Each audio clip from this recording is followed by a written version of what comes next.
The New York Yankees have got their guy. The Yankees were able to finalize a deal with outfielder first baseman Cody Bellinger today, and it's the news I think we've all been waiting for. Of course, this just gets the Yankees essentially back to where they were, besides the addition of Weathers earlier this week.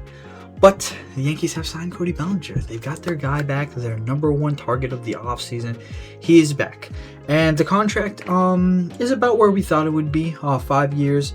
The Yankees finally agreed to something. Cody and Boris finally came to their senses and realized they're not getting 4 years, $800 million. They're not getting 7, even 6 years. So there was a contract able to be completed and done, and it's nice. It's finally nice to at least get an idea of what's going on moving forward for the Yankees. But first, let's get into the contract. Let's get into the actual numbers. So the Yankees and Cody Bellinger agreed to a 5-year, $162.5 million deal. It has a $20 million signing bonus and 2 opt-outs, one after the second and one after the third offseason. So basically, Cody Bellinger on the luxury tax on the payroll it'll say he's making $32.5 million per year. The first 2 years will be $36.5 million, of course, because he's getting that $20 million signing bonus, so he'll actually get $52.5 this year with the signing bonus. But after the second year, the third year, if he opts in, will be $29.8 million. The fourth year, if he also decides to opt in, will be $29.8 million, and then the final year, of course, will be $29.9 million. This puts the Yankees about $314 million at payroll right now, projected payroll at least. So the Yankees are only $5 million under where they were last year. Of course, we were expecting another starting pitcher, but I'll get into that in a minute, as we just got news about Freddy Peralta. But the Yankees got their guy at the end of the day. Cody Bellinger will likely be the starting everyday left fielder for the Yankees. They're going to keep rolling Trent out in center, of course, unless there's an injury. Cody Bellinger is now your backup center fielder, which I was worried about if the Yankees did lose out on Cody Bellinger, where they would have to go out and get a backup center fielder, so I was interested to see what they were going to do there. But of course, that doesn't have to happen anymore. He's also an option to play first base, in the sense of we don't get another right-handed hitting first baseman and you want to take Ben Rice out of the lineup against a lefty. You have the avenue to do that, but I'm kind of confused on what the Yankees are going to do, because their 2 backup left outfielders, one's a switch hitter who can't hit right-handed pitchers, and then another one is a left-handed hitter. So kind of confused on what the Yankees are going to do here. They are a team stacked with lefties. As of now, with Cody Bellinger back and pinstripes, of course, the projected lineup is something like Grisham leading off, Judge at the 2, Bellinger at the 3, Rice or Stanton at the 4 or 5. You can flip-flop them. And then a combination of McMahon, Wells, Caballero to start the year, probably Jazz at the 6. Anyways, kind of anywhere you put it, you're going to have 6 left-handed bats in the starting lineup nearly every single day. Of course, you have Caballero, you have Ahmed Rosario, you have Cabrera if you want to give him right-handed at-bats. You also have Dominguez if you want to give him right-handed bats. So there is an avenue where the Yankees could avoid, at least have 7 out of the 9 guys, maybe when they're facing a tough lefty like Crochet or Screwball, whoever they may be facing that night. But there's an avenue there, but there's still that little bit of uncertainty, in the sense of you don't want to have to take Jazz Chisholm Jr. out of the lineup in a playoff game against Garrett Crochet or Screwball, because he's a lefty, and you don't want 5 lefties at your lineup against a elite and dominant left-handed starting pitcher. So the Yankees need to figure something out there, in the sense of where they can get a little more right-handedness, maybe at the first base or the catcher position. I think that's really where they can improve most. If you can get an everyday starting catcher or first baseman as a right-handed hitter, I think that kind of doles out the scenario of where, well, now you have McMahon. I think McMahon is out of the lineup no matter what against the lefty, so you don't got to worry about that. But you're not worried too much about Jazz being in the lineup against the lefty if you have, maybe Cody at first and then a right-handed hitter catcher behind the plate, and then you can throw Cabrera, Caballero, Jones if you really want Dominguez out on left field, and you still have that right on right left matchup. So that's going to be interesting to see what the Yankees do decide to do there. But even with this Cody Bellinger signing, there's still a ton of work to do. The Yankees really should still add another starting pitcher. As of now, the starting five is looking like Fried at the 1, and then the mix of 4, Warren, Schlittler, Heel, and Weathers. Out of those 4, out of our 5 starting pitchers we have now, 3 of them have pretty decent injury histories, with that being Weathers, Heel, and Fried. And you really don't know what you're going to get from Schlittler and Warren. I think you can consider Warren reliable to this point, but Schlittler has had such a short career, you don't really know what you're going to get out of him. I know he had 2 phenomenal starts in the playoffs last year, but that's a risky starting 5. I know Rodon's going to be back and then Cole shortly after. So it's not eminent, or it's not an absolute need to add a starting pitcher, but it would be very nice to help out with the first month of the season. As we saw last year, we tied for first place. We lost on a tiebreaker. 1 game matters. It really does. So the Yankees shouldn't be so worried about going out and getting a guy that maybe gives you 2 more wins than you would have without him. So I think the Yankees really need to do that. Obviously, another very clear need the Yankees have is getting some bullpen help. The bullpen help is the bullpen as of now. You have Bednar, which I think most of us believe in. I believe he can be a closer. But then you have Duvall, which you didn't really see much out of. Kind of shaky last year. I still have confidence in him, though. I think most people still have some sort of confidence in him, as he did kind of figure out towards the end of the year and into the postseason. You have Jake Bird. Jake Bird, we saw very minimal amount of. Only played in the Miami series, immediately got shelled, got sent down. We didn't see him for the rest of the season. You still have Tim Hill, which I think most of us are pretty confident in. And then it's going to be a mix of Yarborough, Blackburn. Maybe when Rodon comes back, you throw Warren in there, or Weathers in there, or Heel in there. It's going to be a mix of guys. There's a couple more guys in there I'm forgetting the names of. De Los Santos is still in there. It's going to be interesting. They definitely need some help there, which definitely means if the Yankees do make any improvements, the rosters you see now will shake up a little bit. I think the Yankees are in a scenario where they have to get rid of either Caballero, Rosario, or Cabrera, only because having 3 different guys who kind of all play the same role. I know Caballero and Cabrera are more like super utility, and Rosario is going to be more of an infield, maybe first base, as they have him utility. Obviously, they wouldn't get rid of Rosario. They just signed him, so Caballero or Cabrera wouldn't surprise me if they're mixed in the trade to get maybe a guy in the bullpen or another starting pitcher. Only because there just really isn't a lot of room for them as well. Don't really think you're going to see him much in the outfield, simply because you're going to have Jones. Jones is ready to come up, or you'll have Dominguez as your 4. So it would kind of confuse me to see either one of them or both of them stay on the roster, to be completely honest.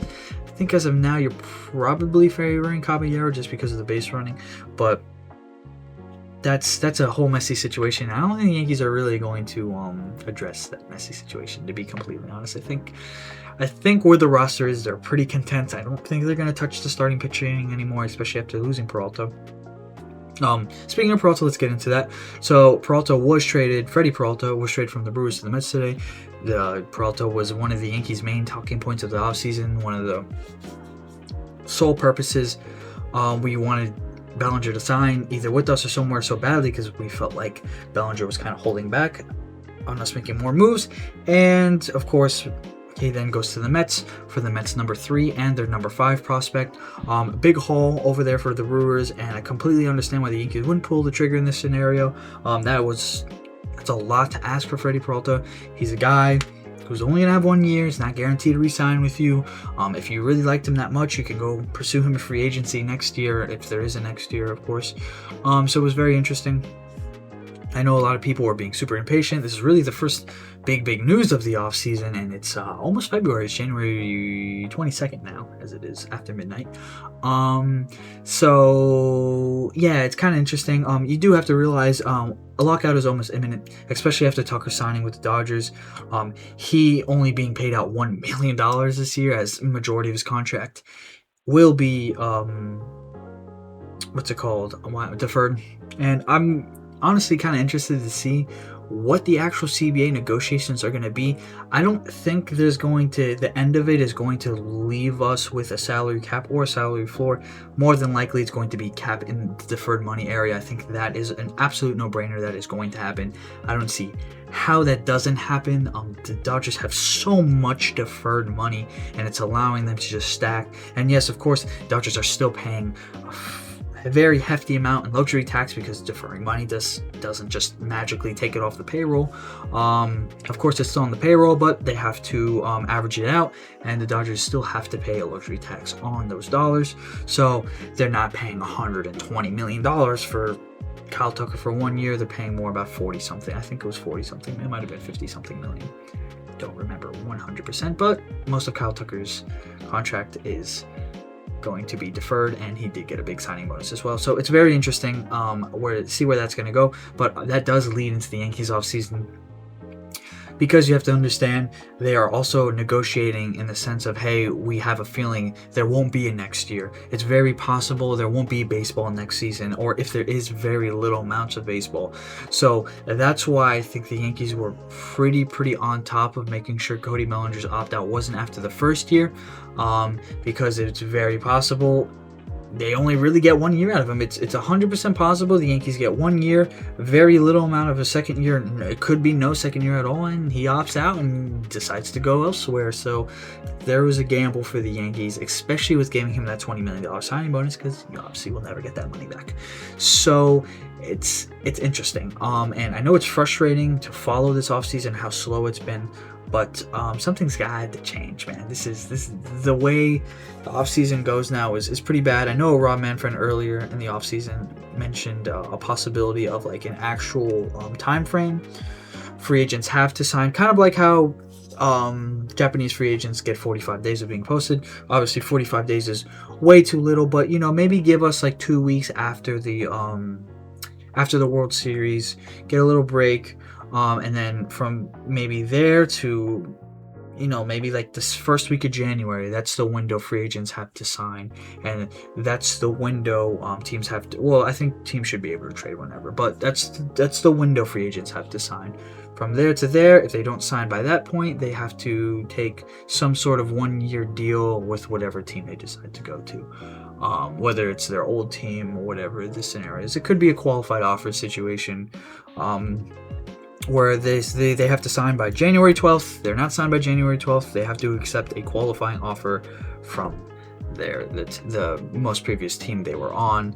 That also gets into sticky scenarios as like, qualified offer. Not all guys are offered a qualified offer. They'd probably have to find a number. It gets into a scenario where I don't think it's going to happen for baseball, of course, but just something like that would change up the offseason a little bit, make it not the most boring thing ever to deal with, because we gotten literally almost no good information on the Yankees for 2 months now. So it's been quite annoying. Give me a second, please. Sorry about that, but it's been quite annoying. So something's got to change. But I'm interested to see what the Yankees decide to do moving forward. I think Gore is still definitely on the table for the Yankees. Yankees should absolutely still go out and pursue Mackenzie Gore. I don't see why you wouldn't. He's still a top target, a top trade target, and I think he likely gets traded regardless. So I think Yankees should full force and go out. It's not going to be the price of Freddy Peralta. It's not going to be your number 3 and your number 5 prospect. I do believe you'll likely have to give up somewhere in a top 15 prospect, only because I do think he still has 3 years of service. So it's interesting. Obviously, the Yankees are in a little bit tighter of a money situation now. I think the Bellinger contract ended up being a little bit more than they want, especially with, I believe, the luxury tax being hit is $36.5 million this year. Like I said, that puts the Yankees about $314. Hal Steinbrenner and Cashman came out and were like, they're going to try to keep payroll under $319, where it was last year. So gives us essentially about $4 million to work with if they wanted to stay under.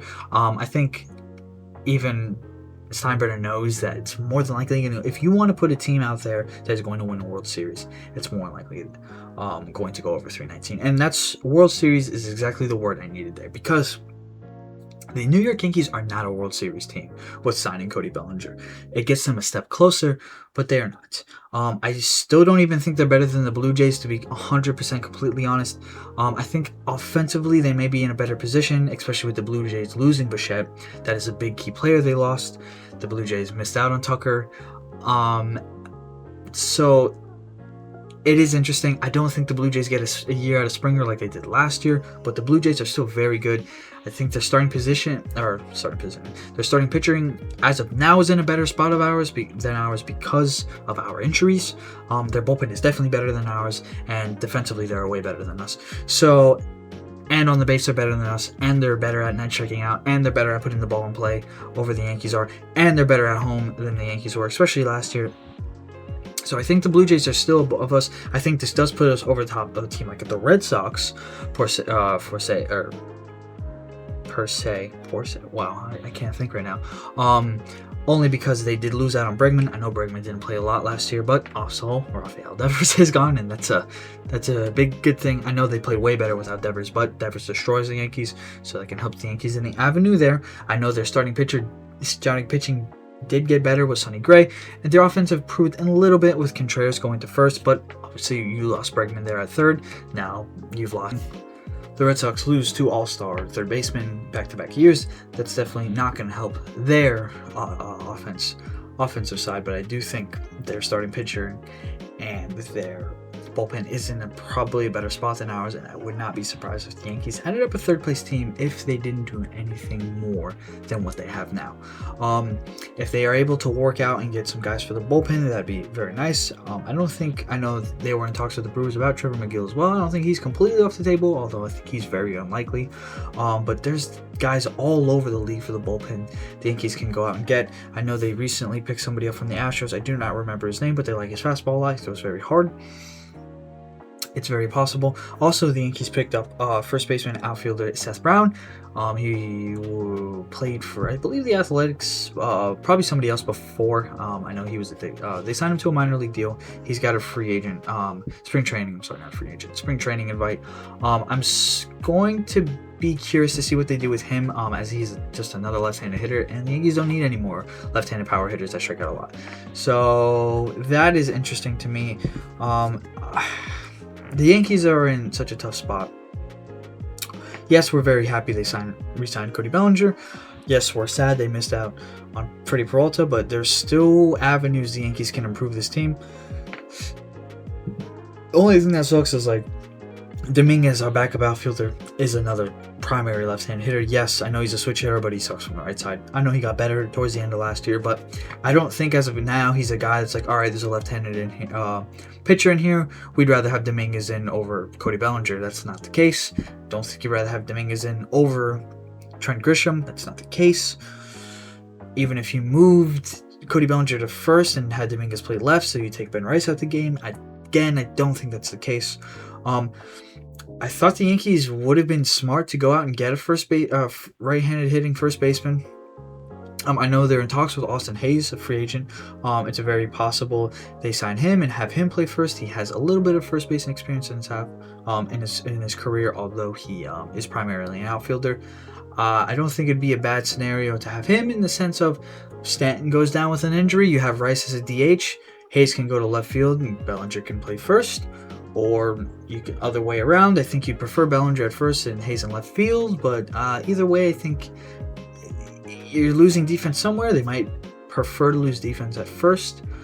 It's an interesting scenario, but there's ways the Yankees can work around that, and I think the Yankees have learned in their past. Even Cashman said it himself, you kind of are expecting a Stanton injury, so that kind of solves a problem as much as it creates a problem. You obviously want Stanton in that lineup every single day, but if there's a scenario where he can get out, there's going to be scenarios with off days as well, especially with Stanton, McMahon, Jazz, Wells. There's definitely ways to move it around. I think JC Scar is still listed as the backup catcher, but you can make some stuff work with Rice behind the plate. I know Rice's arm is horrific and he can't throw runner out to save his life. But there is a scenario where the Yankees can make it work. So I'm interested to see. Obviously, we're most excited to have Cody Bellinger back, because I think that is just a big relief, a big sigh that we can all just kind of let out. Yankees can actually move on with their offseason now. I was in talks with a couple people that were just like, they should never even offer him a contract. They should have given him a deadline. It has pushed Yankees so far back in the offseason. They now have 3 weeks to work with before pitchers and catcher support. Look, I completely understand. It's frustrating, especially how long it took. So many people are pointing the finger at Boras, saying he's ruining baseball. But again, you have to realize this is not normal contract negotiation scenarios, as teams and players are very well aware that there's more than likely going to be a lockout, and it would not be surprising, to me at least, one bit if there was no baseball played in 2027. So you also have to pursue in the fact of the Dodgers are an absolute juggernaut. It's just so unlikely anybody's going to beat them. It's even more crazy than the late 90s Yankees. There's a lot of scenarios going in. Of course, a bunch of stuff we don't know about, but I'm curious to what you guys think. So let me know in the comments what you think about everything going on with the Yankees, what you think about the Bellinger signing. Do you like the contract? Do you not like the contract? Do you think the Yankees should have decided to move on and improved elsewhere? The Yankees, for a minute, it seemed like they were expecting to lose Cody Bellinger. The second the Mets traded for Lisa Robert, I told myself, yeah, the Yankees got Bellinger. It makes no sense why the Mets could have easily gotten both, but I didn't think the Mets were going to go out and get both.